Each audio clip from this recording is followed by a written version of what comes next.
In 2026, something almost unheard of happened. Korea's stock market, for years one of the most boring, ignored markets in the developed world, roughly doubled in a single year. It became the best performing major market on the entire planet, a run so steep that analysts started comparing it to the Nasdaq just before the dot-com boom. But here's the strange part.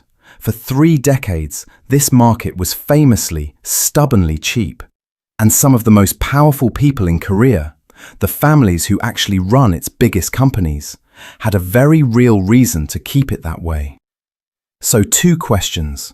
Why would a company's own bosses want their stock to stay cheap? And what on earth finally flipped it? Stay to the end, because the answer is 2 forces colliding at exactly the same moment. To understand the boom, you first have to understand why Korea was so cheap. And that starts with who actually owns its giant companies. They're called Chaebol, enormous family-run empires, names like Samsung, Hyundai, SK, and LG, that together dominate the entire Korean economy. And here's the strange part. The founding families control these sprawling groups while owning only a tiny slice of them, sometimes just a few %, through a web of companies that quietly own each other in a loop. Company A owns B, B owns C, and C owns A right back. So the family pulls every string of the whole empire, no matter what outside shareholders want. Keep that picture in mind. Now add the tax. Korea's inheritance tax tops out at 50%. Already one of the highest on earth. But if you're the single largest shareholder of a company, the government adds another 20% on top of those shares. 50 times 1.2 equals 60%. When a founder dies, the family can owe up to 60 cents in tax on every single dollar of stock they inherit. Now, here's the key. That tax is calculated on the market value of the shares. The higher the stock price, the bigger the bill. So put yourself in a controlling family's shoes. You're not planning to sell. You hold those shares for control, not cash. A higher share price doesn't make you richer. It just hands your children a bigger tax bill. So the rational move is the exact opposite of what a normal investor wants. Keep the price down. Thin dividends. No buybacks. Don't hype the stock. How big are the stakes? Take Samsung. When Chairman Kun-hee died in 2020, his estate was worth around 26 trillion won, about $18 billion. His family's inheritance tax came to roughly 12 trillion won, $8.1 billion, the largest tax bill in Korean history. So for the people in charge, a cheap stock wasn't a failure, it was a feature. So if the system was rigged to stay cheap, what changed? First, Korea went after the rules themselves. In February 2024, the government launched what it called the Value Up program. Tax breaks and public pressure pushing companies to finally return cash to their shareholders. And it started working. The average dividend payout jumped to 21.3%. Share buybacks hit 7.6% of profits, the highest in 7 years, nearly 4 times the level of 2021. Then came the real hammer. In July 2025, Korea rewrote its Commercial Act. For the first time, company directors were given a legal duty not just to the company, but to all shareholders, including the small ones. Companies were ordered to cancel the shares they bought back, instead of quietly hoarding them. In other words, the law reached in and dismantled the very incentive to keep prices low.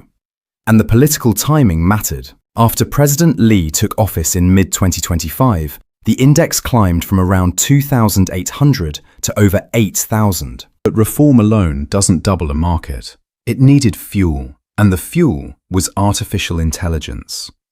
The world's AI boom runs on memory chips, and Korea makes more of them than anyone, Samsung and SK Hynix.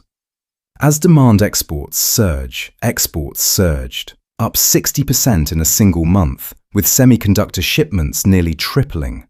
Profits went vertical. Analysts at Goldman Sachs projected Korean earnings would grow by around 300%, the strongest profit boom in Asia since 1999, and still saw the market climbing higher. For decades, Korea made world-class products and got no credit for it. Now, suddenly, the money was pouring in. So now you can see the whole picture. Why did it happen now, in 2026, and not 10 years ago? Because for the first time, the two things finally lined up. For decades, Korea had the products, but its own system trapped the value. Governance kept the profits from ever reaching shareholders.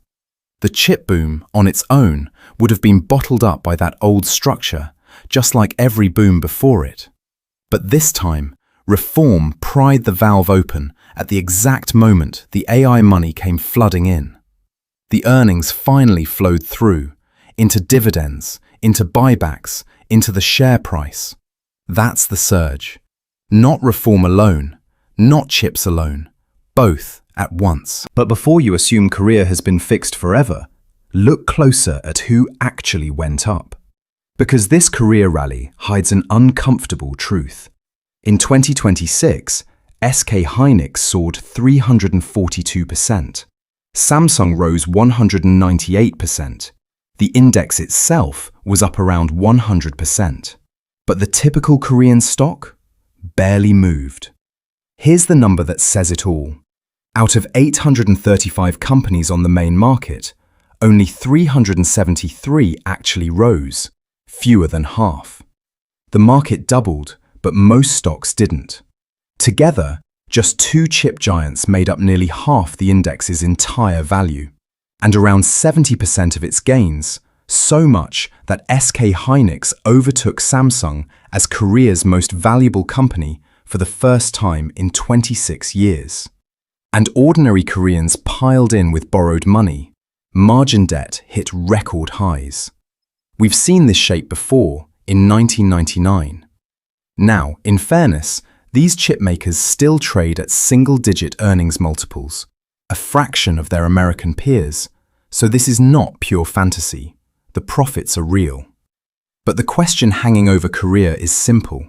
Was this a real, lasting re-rating, a discount finally becoming a premium, or a narrow, leveraged bet on two stocks?